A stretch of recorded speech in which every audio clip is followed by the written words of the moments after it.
The sky over the continent seemed the same, but scholars and sages noticed the first cracks.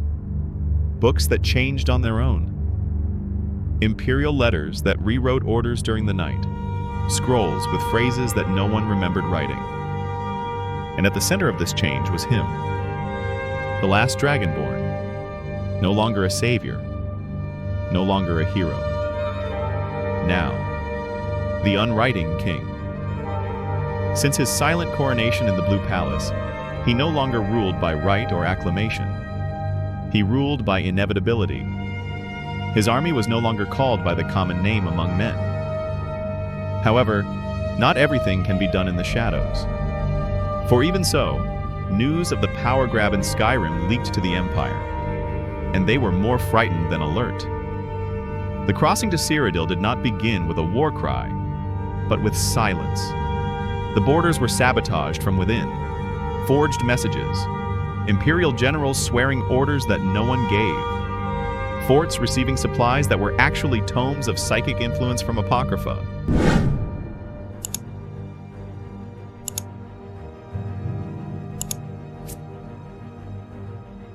When the Order marched, it was no longer marching against a united empire. It was marching against a body that hadn't yet realized it was dead.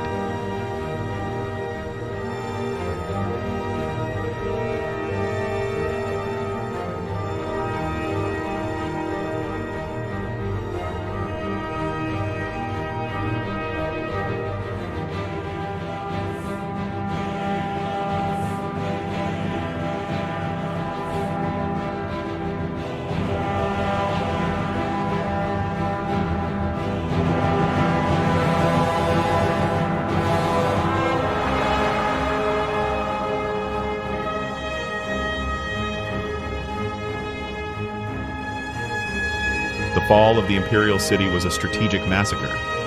There was no traditional siege. There was a rewriting of command. Gates were opened by soldiers convinced they had always been allies of the Dragonborn, and Imperial battalions attacked each other believing they were fighting traitors.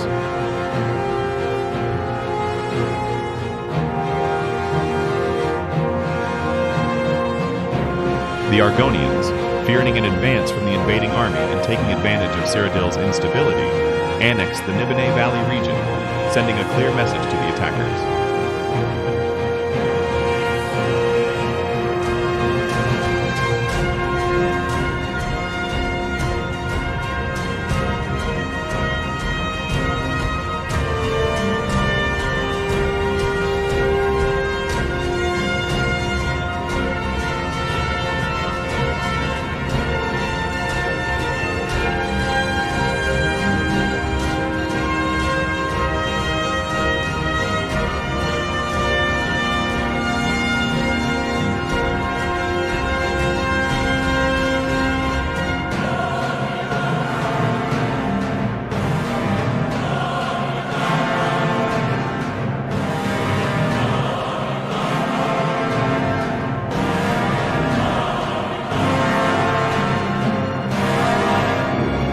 In the palace, upon the cracked ruby throne, the Last Dragonborn's metamorphosis was complete.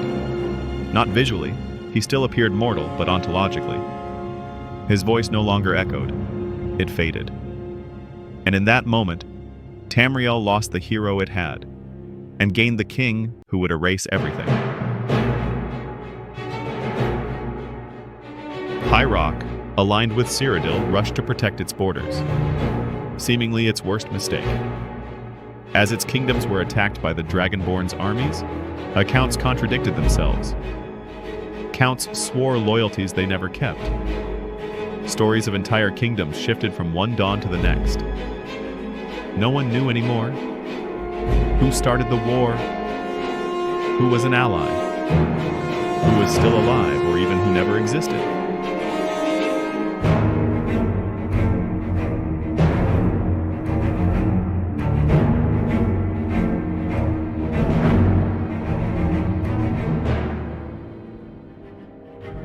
The Siege of Wayrest was the greatest carnage since the Oblivion Crisis. But the most terrifying thing wasn't the dead. It was that, the next day, half the population remembered another version of the massacre. Thousands swore they saw the Dragonborn saving the city. Thousands swore they saw him destroying it. Both versions were right. Because he no longer just wrote history, he rewrote the memory of those who survived it. But not all fell into chaos. In the East, where fire is tradition and dust is prayer, reality is harder to edit.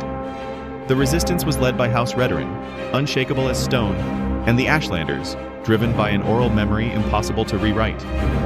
Seeing their Telvanni allies siding with the enemy, Morrowind felt deeply betrayed.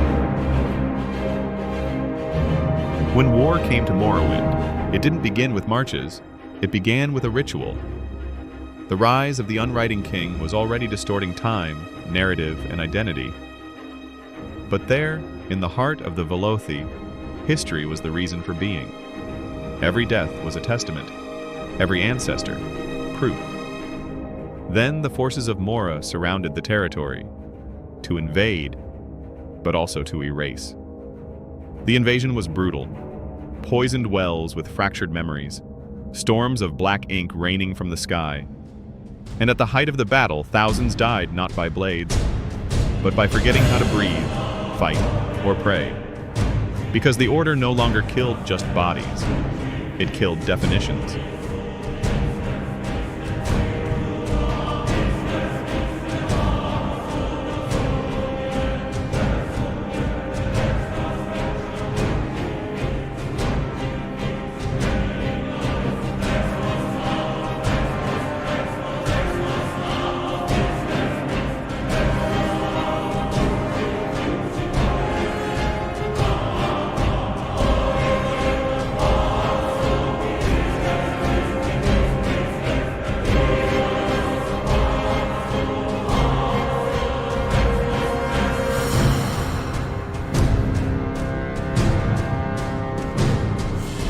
In the end, even the Ashlanders admitted they weren't losing the war.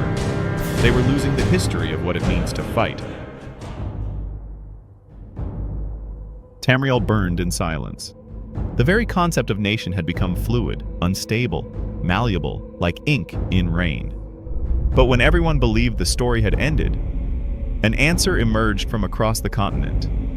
From the crystal towers of Somerset Isle, the Thalmor High Council felt no fear, no doubt, no confusion, because the Altmer do not believe in versions of reality not made by them. While the Apocrypha bibliology rewrote kings, borders, and memories, the Aldmeri Dominion kept its records sealed and pure ethereal, protected from the adulteration of Hermaeus Mora.